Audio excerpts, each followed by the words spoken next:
Gente, nós vamos iniciar uma série hoje, fazia tempo que nós não pregávamos em série, mas nós vamos iniciar uma série hoje sobre o significado do casamento.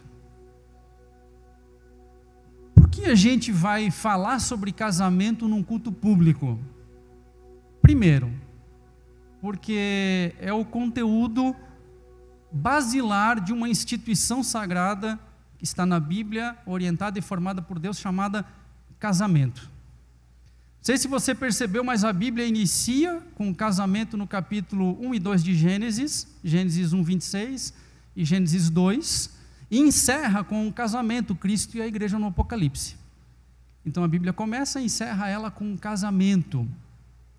E nós vamos iniciar uma série de 8 episódios gloriosos, porque nós notamos o cenário atual que nós estamos enfrentando, a ideologia que tem se posto no mundo a respeito daquilo que se pensa que é o casamento. A gente tem visto uma ideologia danosa em relação a isso. E nós precisamos ensinar biblicamente, teologicamente, aquilo que é casamento, baseado no que a palavra de Deus me diz, não naquilo que o mundo me impõe ou que eu acho que é. O melhor manual para uma vida de casado é o casamento. E a gente também faz essa série de mensagens sobre o significado do casamento, porque os pastores da igreja têm passado um determinado apuro nesse sentido. A gente se reúne para falar dos aconselhamentos pastorais, e a gente está até rindo nesse momento, porque, irmão, tem coisa que se contar que acontece no meio do povo de Deus, você não vai dizer, não, é impossível, você está mentindo. Pastor, não mente, irmão. Você não vai acreditar. De tão tenebroso que é aquilo que muitas vezes chega para a gente resolver. Essa série, irmão, é uma série para os casados. Eu escutei prazerosamente outro dia, depois de ter pregado no sermão de casamento, no casamento desse casal, que hoje congrega conosco, e aquele moço me falou assim, ele falou, Boaz, aquela palavra no meu casamento foi um pouco dura, mas graças a Deus que você nos alertou que casamento não é brincadeira. A gente pinta casamento como uma gloriosa lua de mel para todo sempre, mas na verdade é o vale do Meguido, é quase que o Armagedon, irmão. Quem é casado sabe como é que é o negócio. E a gente ouve uma frase que se fala aí no mundo afora, diz, a lua de mel acabou. Algumas com alguns meses, outras com anos, outros com décadas, outros vivem aos trancos e barrancos. E hoje é difícil você chegar e encontrar sinceramente um casal que vive bem debaixo dos percalços da vida e da relação conjugal. Essa é uma série, irmão, para os solteiros, sim, para os solteiros. A gente vai falar de tudo aquilo que envolve o casamento para os solteiros, para que você solteiro saiba qual é o propósito de Deus para o casamento. A paixão dura 3 anos. O casamento orientado pela Bíblia tem que durar uma vida inteira até que a morte os separe. Então é um seriado, é uma série para os solteiros, para você ter um entendimento. Terceiro lugar, é uma série para os divorciados. Eu não sei quais foram as circunstâncias, as ações que a vida proporcionou para que você estivesse nessa situação frustrante, e a nossa intenção com essa série não é de forma alguma machucar teu coração, pelo contrário. A gente quer te orientar para que você tenha uma nova oportunidade, quem sabe reatar a oportunidade que foi desfeita, mas a gente quer que você tenha o direito, mas não tenha o dever de errar de novo.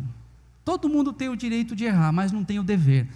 Então nós queremos te orientar biblicamente para que você seja bem-sucedido, aprovado por Deus na tua relação conjugal. E aí você pergunta, né, Boaz, existe profundidade bíblica para se falar de casamento? Sim.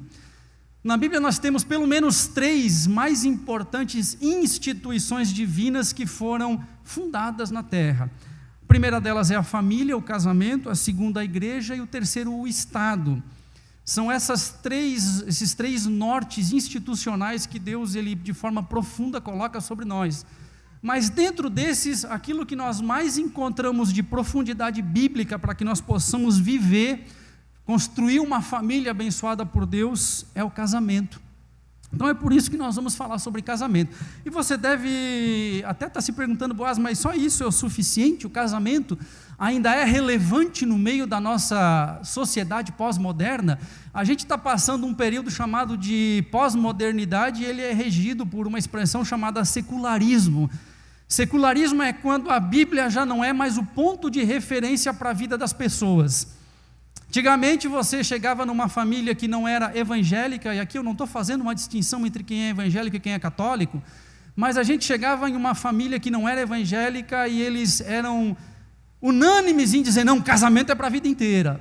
Isso foi se desfazendo. Hoje já entre os que são cristãos, devotos e que frequentam uma igreja, isso já não é mais um fato como se fosse até que a morte os separe.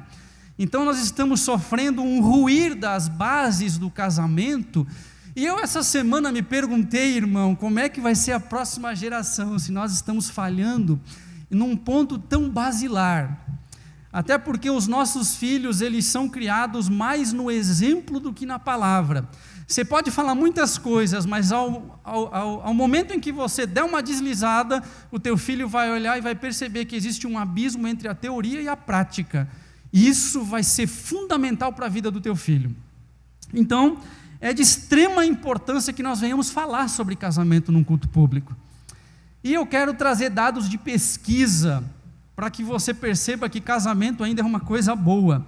E eu trago dados de pesquisa de uma instituição chamada Gallup, é uma instituição americana que faz pesquisas no mundo inteiro. E dentro das pesquisas que eles nos trouxeram, eles trazem algumas coisas bem interessantes.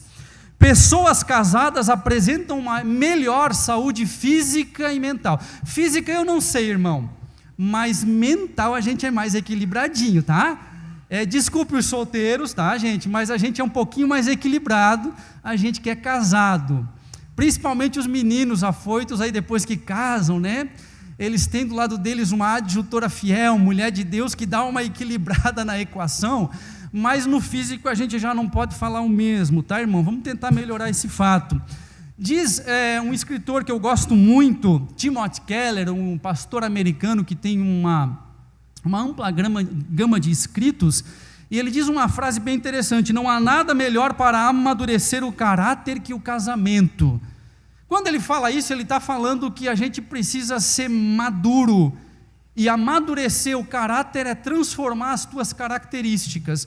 Eu e a Cíntia, nós conversávamos essa semana sobre um assunto da fábrica, e ela estava com uma dificuldade em relação a uma coisa, e eu falei assim: Cíntia, você não orou para Deus melhorar isso na sua vida? Pois é, Deus está proporcionando essa situação para que o teu caráter seja modelado nessa área. Então, irmão, casar é a gente buscar melhorar caráter. Diz a pesquisa ainda que o casamento é o amortecedor, que auxilia os cônjuges a tratarem decepções, doenças e outras dificuldades. A pesquisa apontou isso. Terceiro ponto que a pesquisa apontou, que eu achei bem interessante: casados apresentam índices mais elevados de satisfação com a vida do que os solteiros. Quando eu olho para esse fato da pesquisa, eu olho para a vida de Adão quando Deus construiu a Eva, e lá no original bíblico a gente lê assim, né? Agora sim, esta é osso dos meus ossos e carne da minha carne. Mas quando ele olha para Eva, ele tem uma expressão que a gente não consegue traduzir nem para língua nenhuma, porque o hebraico é complicado. Ele diz assim: esta. É isso que significa no original. Eu creio, irmão, que Adão ficou meio gago assim, sabe? Tipo, uau, esta. Porque ele percebeu que Deus estava dando uma coisa boa para ele. E Adão, irmão, a gente brinca às vezes que Deus trouxe uma incomodação. Não, Deus trouxe algo para que ele fosse satisfeito, pleno. O resultado da pesquisa, irmão, ele é irrefutável. Desculpe de novo os solteiros, ser casado é extremamente melhor que ser solteiro. E crescer em um lar com pais casados são fatores extremamente importantes para o bem-estar dos filhos. Isso é fato de pesquisa. Não sou eu que estou dizendo, é o Instituto Gallup, você pode pesquisar na internet. Mas nós queríamos iniciar essa série falando sobre o segredo do casamento. Boaz, tem segredo? Tem. O casamento ele tem um único segredo. E a gente quer trabalhar sobre isso hoje à noite.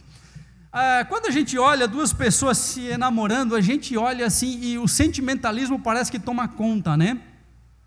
A gente é muito sentimental, a gente olha só para as coisas boas. Irmão, o casamento ele é tudo, menos sentimental. Porque depois que você junta as escovas de dente e começa a conviver com uma pessoa, você percebe que ela tem mais falhas do que você poderia imaginar. Antes do casamento, a gente promete a lua e as estrelas para a esposa, e depois disso ela percebe que nada disso é fato. A gente falha e falha feio. E a gente percebe que a gente poderia ter olhado algumas coisas antes de casar. Por exemplo, eu brinco lá em casa muito, né? Eu falo, meninos, casem com uma mulher que além de ser bonita, além de ser uma mulher cheirosa, além de ser uma mulher amável, ela cozinhe como a mãe de vocês. E a Cíntia brinca, porque quando ela cozinha eu digo, meu Deus, nega, como eu te amo. Porque para mim é um fato importante.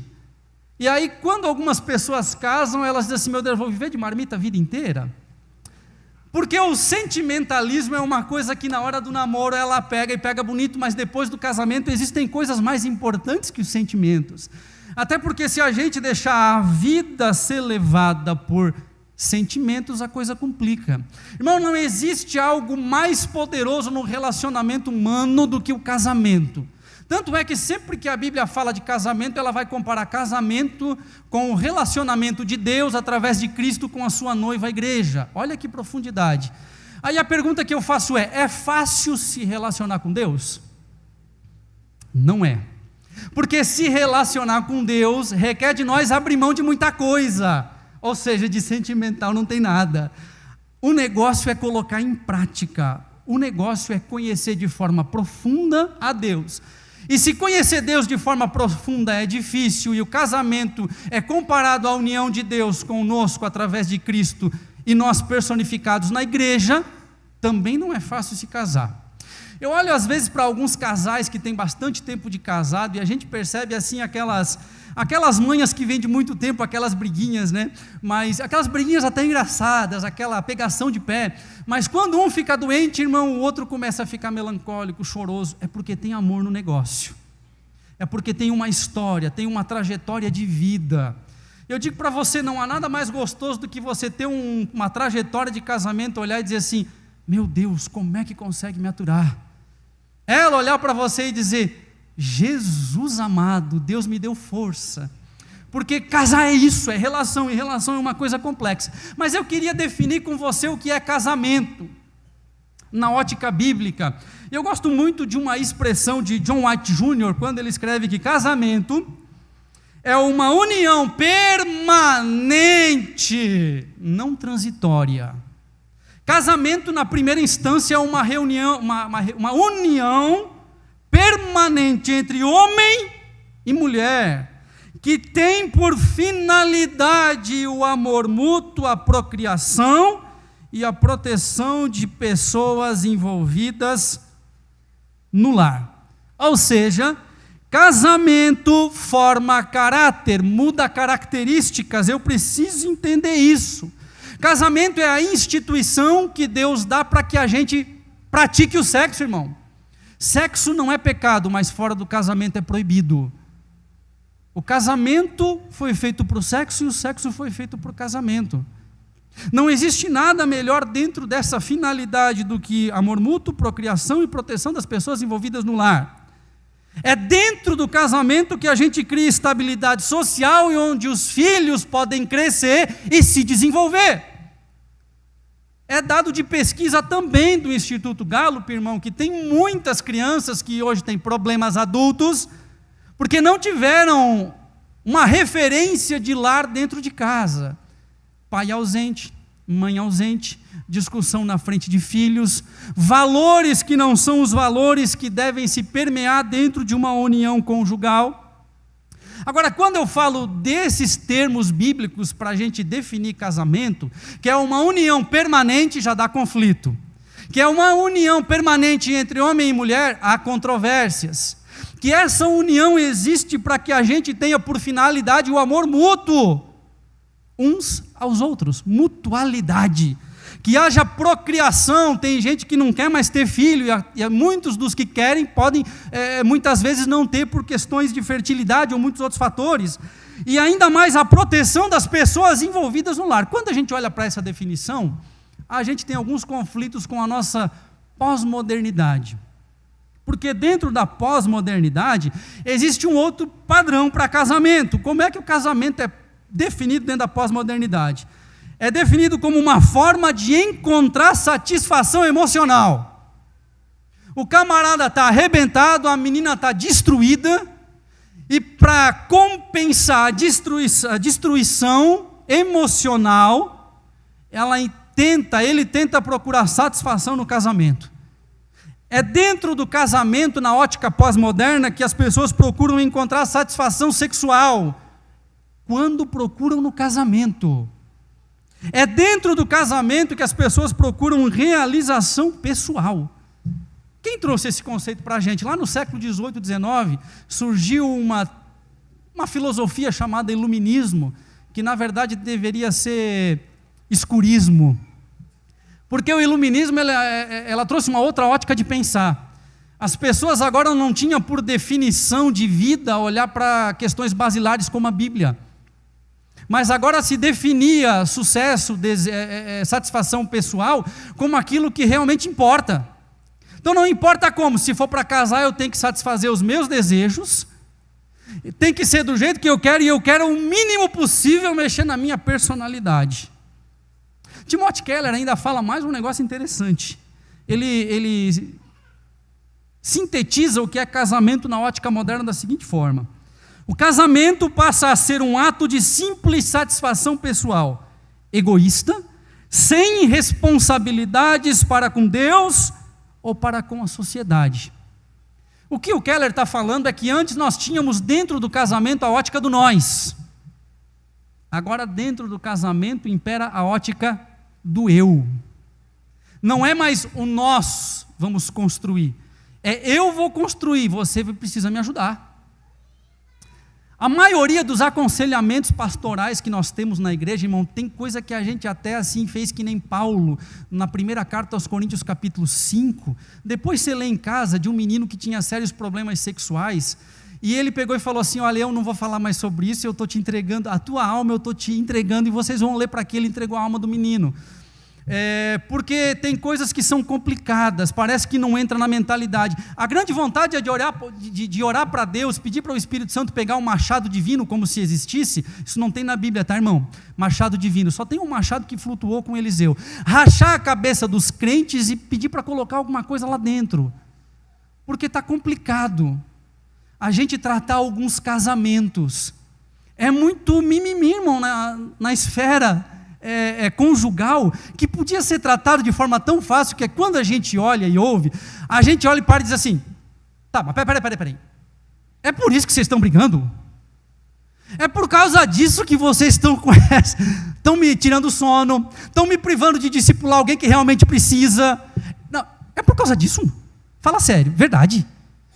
E aí você olha assim que tem coisas que é simplesmente o fato do egoísmo humano. E aí nós temos um problema muito grave, porque quando eu falo do egoísmo humano, da ótica do eu e não da ótica do nós, aliás, a nossa época é a época do hedonismo, o que tem que prevalecer é a minha vontade, você que se vire, isso é o que importa. Quando a gente trabalha essa ótica do eu, a gente vai procurar satisfação pessoal e a gente vai esmagar o outro.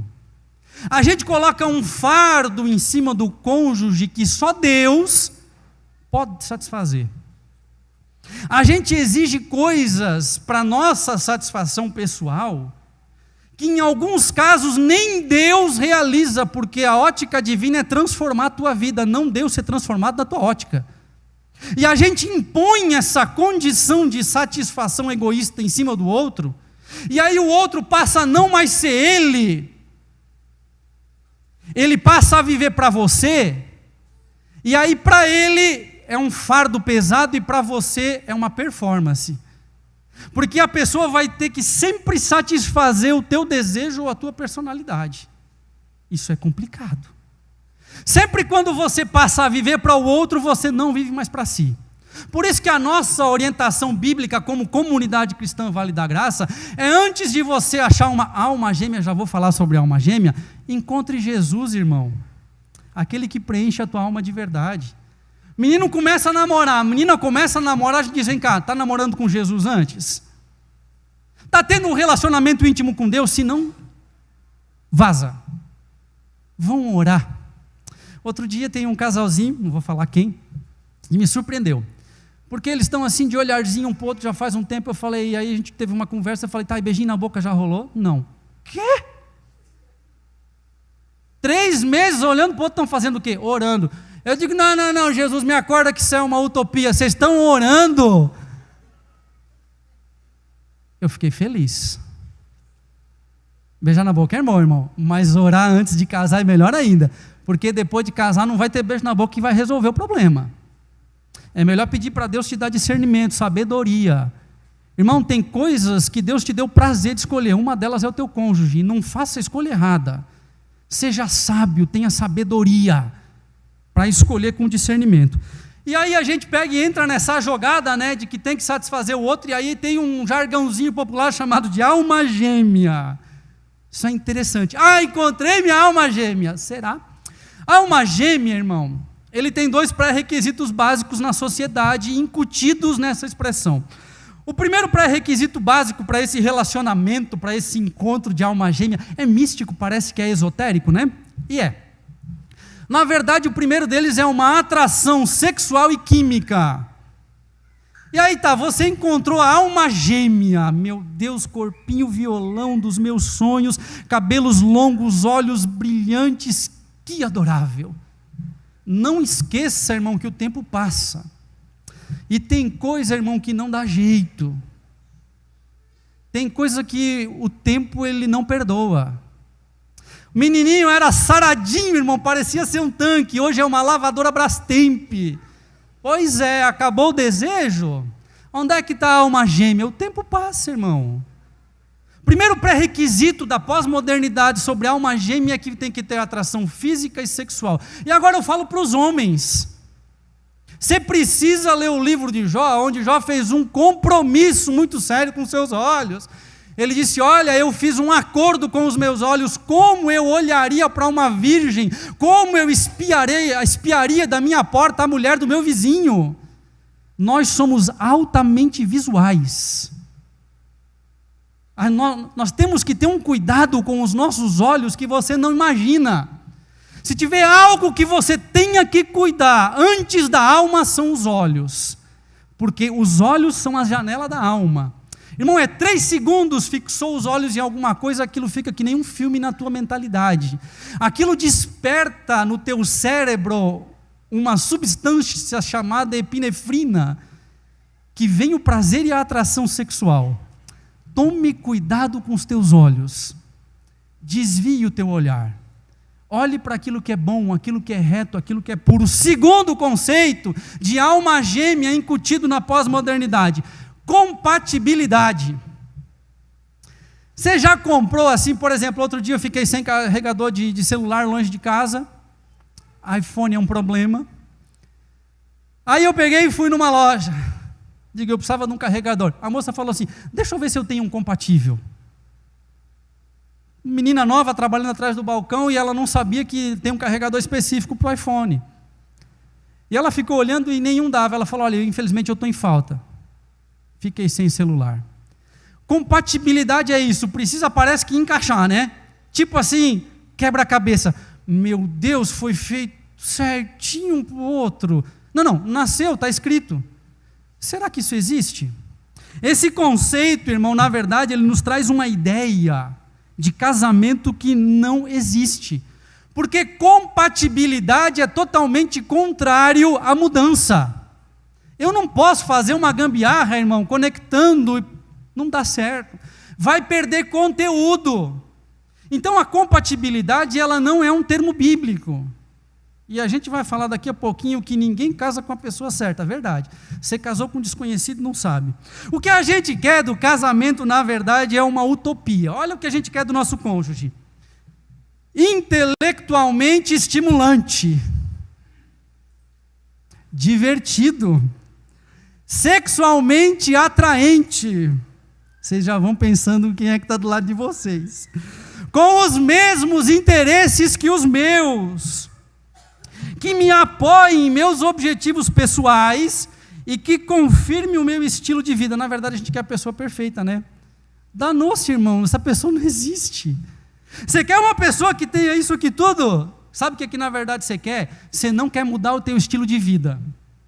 Porque quando você casa, você nunca mais é a mesma pessoa. Aí você pode cantar, eu jamais serei o mesmo. Porque depois que você casa, você nunca mais é o mesmo.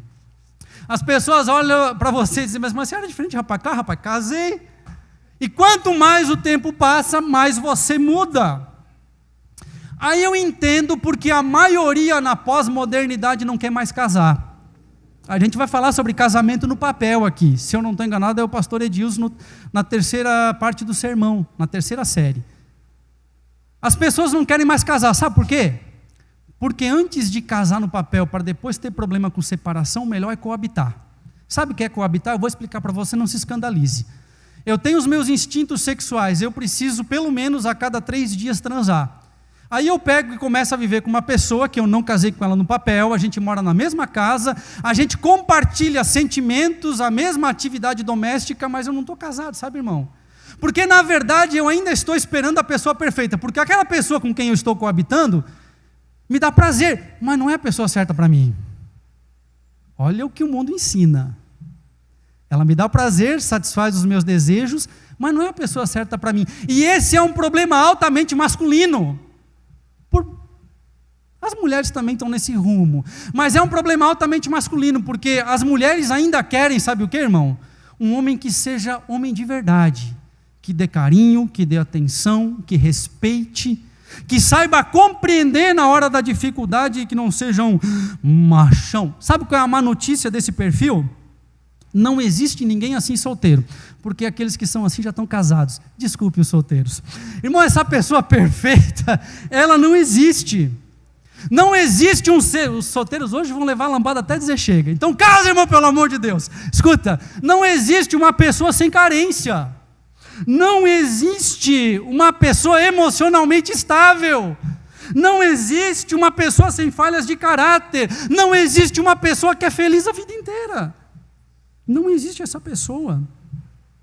Por isso, irmão, a gente precisa mudar esse conceito cultural pós-moderno de casamento. Sabe qual é a boa notícia que eu tenho para você? Quantos aqui são casados? Levante a mão. Teve um que deu glória, irmão. Ô Jesus, eu vou perguntar de novo, vai que dá uma animação. Quem aqui é casado? Oh, aleluia! Quem está afim de casar, levanta a mão. Que decepção, cara. Teve alguém que berrou bem rápido aí, cara. Teve alguém que pegou a mão do outro e falou assim, agora tu vai. Pronto, irmão, já testemunhou, vem cá que eu vou orar, em nome de Jesus, pode beijar a noiva. Escuta, irmão. Sabe qual é a boa notícia, irmão? Sabe qual é? Se você quer um casamento saudável, eu tenho 3 dicas para você. 3, anote aí. Primeira, perca a liberdade individual. Onde é que você vai? Por que você chegou essa hora? Onde é que você estava? Com que? Isso é fato, irmão.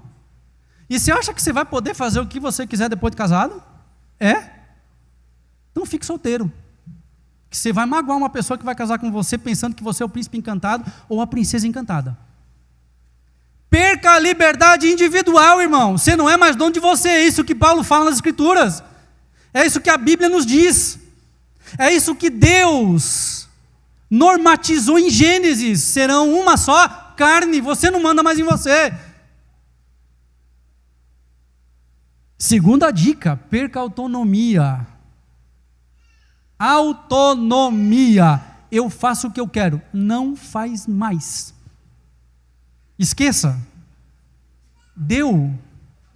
E aí nós temos um problema que é construído dentro das igrejas, e eu lamento que casais briguem por isso. Não, porque ele pega o dinheiro dele, faz o que ele quer, tem que pegar meu dinheiro. Irmão, você casou para quê? Só para repartir a cama? Então pega e separa em 2. Se é só para ir para a cama, então tem a relação, depois dorme separado. Irmão, se for para compartilhar, tem que compartilhar a vida. É compartilhar tudo, meu irmão.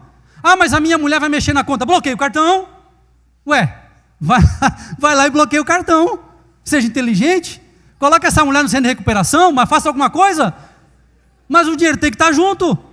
Ué, terceiro, esqueça a realização pessoal. Mano, eu acho lindo quando Moisés vai sair de Midian e vai para a terra do Egito de volta para salvar o povo de Israel do Egito. Sabe quem ele coloca em cima de um camelo? Para voltar? A esposa. Pensa aquele homem caminhando com agora seus bens, mas ele dá prioridade para a esposa. Quantos homens vão na frente feito trator? É de rir mesmo, Vonei? É. Parece aquele tratorzão de esteira que vai derrubando tudo, limpando o terreno para vir a reta escavadeira, cavar e deixar o buraco. É, irmão. E a esposa? A esposa na verdade é o suporte.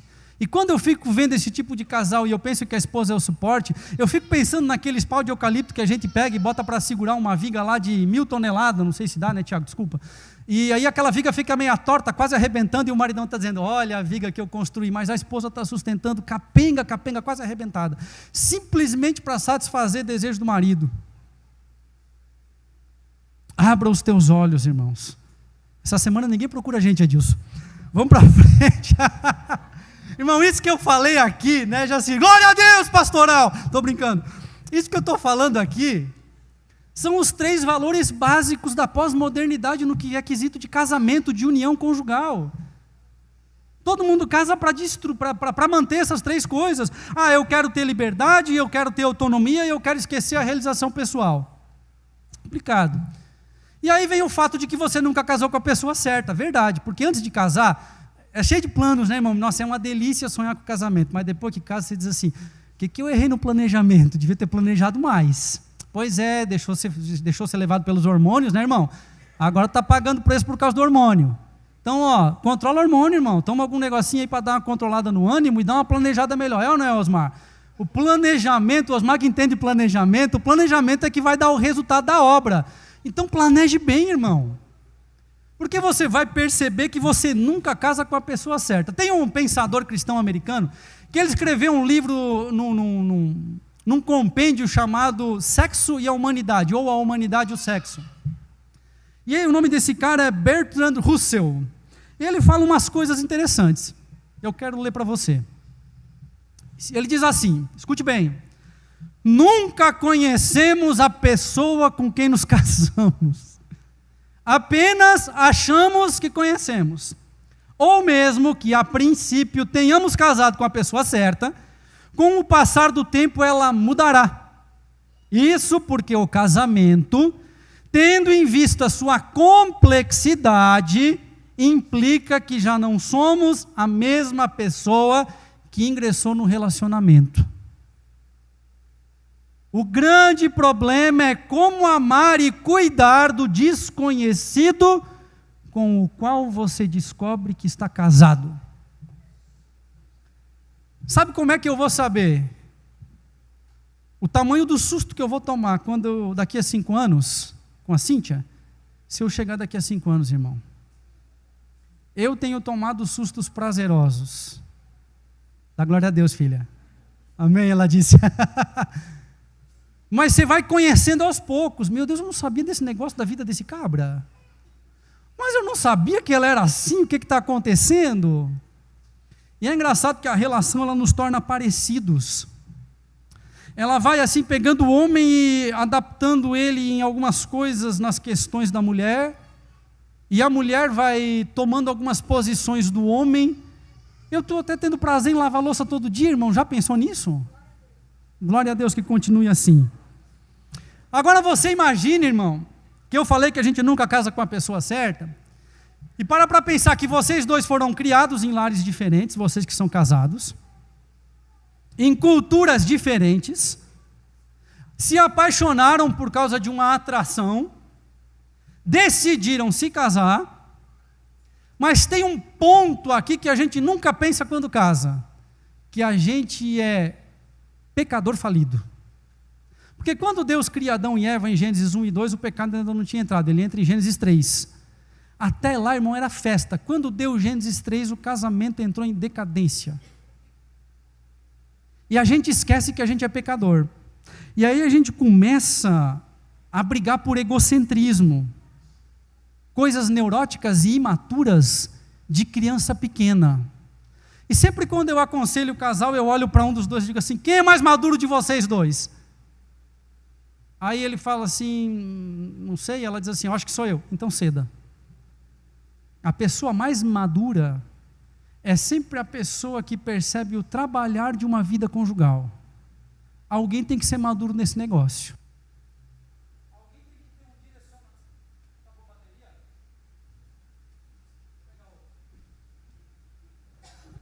Vai que é o agir de Deus pedindo para encerrar, né, irmão? Alguns estão dizendo, meu Deus, Deus deu um sinal para ele parar, ele não para. Alguém, irmão, precisa ser maduro nessa relação. Alguém precisa perceber que casamento é uma construção na mutualidade. E eu vou dar uma puladinha aqui, eu queria falar sobre o grande segredo, depois de falar de mutualidade. Então, Boaz, qual é o segredo de uma relação conjugal? Existe segredo? Existe. Olhe para o texto bíblico que está no Data Show. Paulo, escrevendo aos Efésios, diz assim: por isso o homem deixa pai e mãe e se une à sua mulher, e os dois se tornam um. Este é um grande mistério. Irmão, se tem uma coisa que o casamento é o tal do mistério. Mas quando Paulo fala em mistério aqui, Paulo não está falando de esoterismo, de misticismo. Ele não está falando de uma coisa que só os espirituais entendem. Não, tipo assim, eu sou espiritual, eu entendi a regra do casamento. Não, está claro, está aqui. É só você ler e parar para compreender aquilo que você leu. Paulo diz mistério no sentido de que é algo revelado por Deus e deixado muito claro por Deus. É um mistério no sentido de que é uma coisa maravilhosa e inesperada, revelada por Deus e que está nas Escrituras. Olha qual é o segredo, na sequência. Mas ilustra a união entre Cristo e a igreja. Paulo está falando de casamento no âmbito de uma comunidade cristã. Você acha que o fator de ele falar sobre isso é o porquê?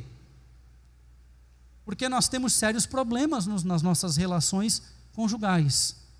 E aí Paulo vai trazer a grande verdade do que é o casamento. Casamento é quando o homem deixa pai e mãe e se une à sua mulher. Aqui tem uma verdade.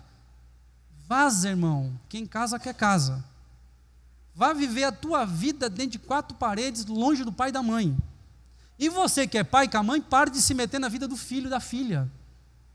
Pode aconselhar? Sim. Pode orientar biblicamente? Sim. Mas não se meta. Se meter tem que ser antes, irmão, antes do sim. Faça que nem meu sogro fez com a Cíntia.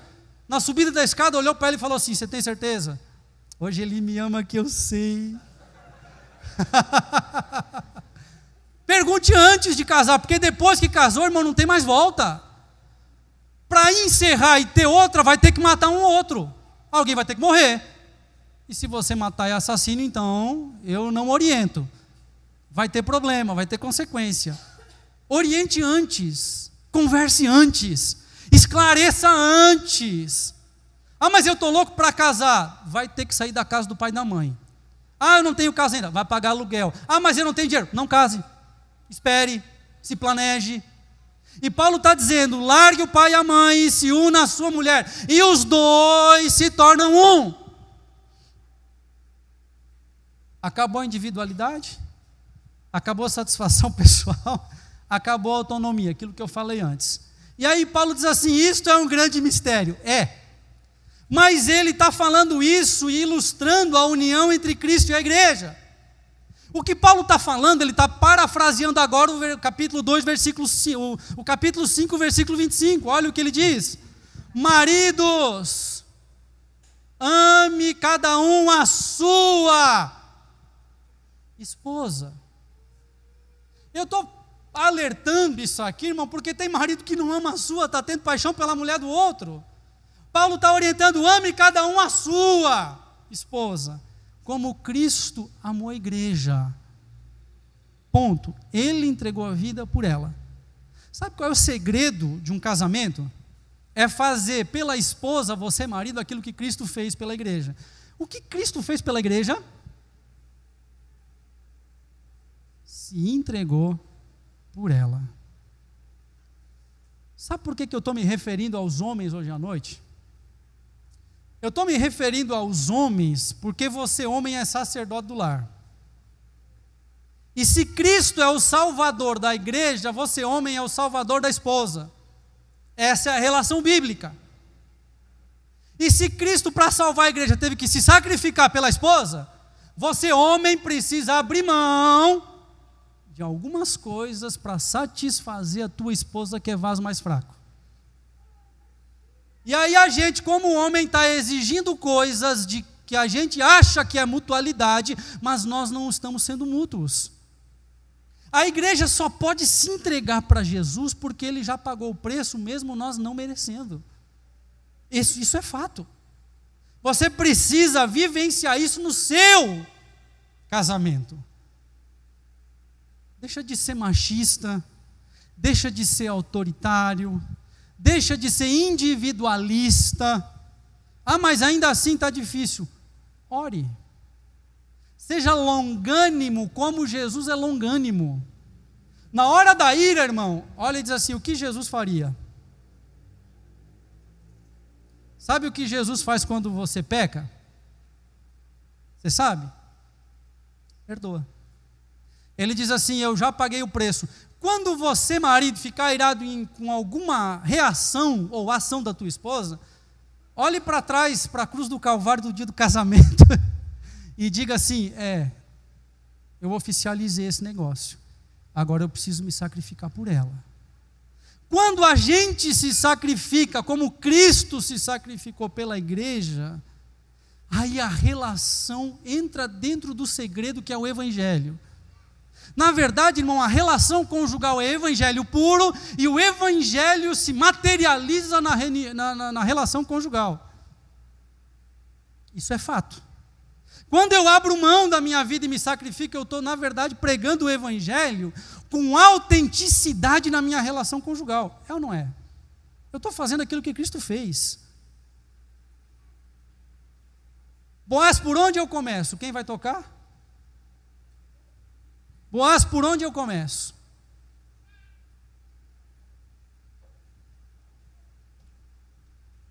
Comece por aqui.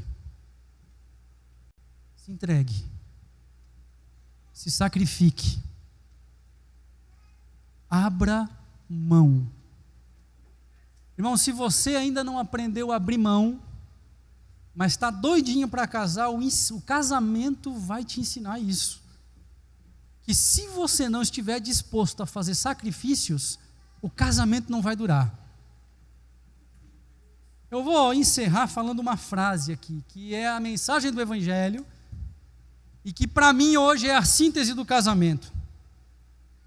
Somos mais pecadores e falhos que imaginamos ser, e no entanto, somos mais amados e aceitos em Cristo do que jamais almejaríamos.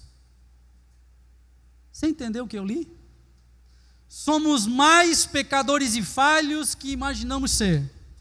E, no entanto, somos mais amados e aceitos em Cristo do que jamais almejaríamos ser. Gente, se tem algo, irmãos, que me dá conforto, é chegar em casa, ser recebido pela minha esposa, os meus filhos, depois de 1, 2 dias de viagem, depois de um dia exausto de trabalho, é você chegar em casa e ter a mutualidade de uma outra pessoa que escolheu conviver comigo, e saber que ela me entende, com os meus defeitos e com as minhas qualidades. É entender que ela conhece as minhas falhas como ninguém aqui conhece, mas mesmo assim, ela me ama como ninguém aqui me ama. Essa pessoa é minha esposa. Essa pessoa que conhece todas as tuas falhas e que te ama como só ela pode te amar, é o teu cônjuge. Eu queria orar por você. Por você que está nessa faixa de Gaza aí, que é o casamento, tiroteio para tudo que é canto. Mas não há nada mais prazeroso, de acordo com aquilo que nós lemos dos institutos de pesquisas renomados, do que o casamento. Tem muita gente que quer abraçar Deus, mas não dá um abraço de verdade no cônjuge. Ama o Senhor, mas não ama a esposa, não ama o esposo. Então você não entendeu ainda o que é o casamento, e você não ama Jesus de verdade. Vamos orar? Agora eu até oriento, Gito, dá uma nivelada nas luzes, para que vocês possam se acertar. Se coloque de pé.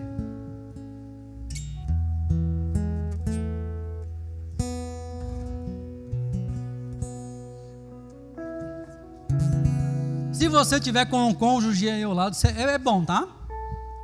Se não tiver, irmão, puxa do lado. Se você é solteiro, irmão, olha para esse desconhecido que vai continuar sendo um desconhecido depois do sim. Obrigado. Vamos orar? Senhor, nós te agradecemos, Pai, porque nós cremos, como igreja, como comunidade cristã, que o casamento é uma instituição divina e que tem por objetivo a união permanente entre um homem e uma mulher, para refletir amor mútuo, para refletir sim na procriação, na prole, no crescimento da família, para refletir sim em cuidado, em amor. Que hoje tu possa, Deus, manifestar a ação do teu Espírito de forma clara na vida desse homem, sacerdote do lar, e tocá-lo de forma profunda, mostrando que ele é o homem, o ser humano capaz de fazer por esta mulher aquilo que tu, Jesus, fizeste pela igreja. Que a gente possa abrir mão, Senhor, da autonomia, da liberdade, da satisfação pessoal, para buscar, Deus, uma revelação clara da tua palavra através da ação do teu Espírito, e nós termos casamentos sadios nesta comunidade. A partir daqui, Deus, dentro de nossas convivências sociais, dentro de nossa cidade, Pai, abençoe esse homem e essa mulher que decidiram se unir no sagrado matrimônio. Cuida desse moço solteiro, dessa moça solteira que querem casar, Senhor, para que eles tenham esse discernimento do que é o casamento. Aqueles que por algum fator da vida, Deus, estão divorciados, que tu prepares, Senhor, uma remissão em sua vida, e que tu sejas bom. É o que eu peço em nome de Jesus. Amém.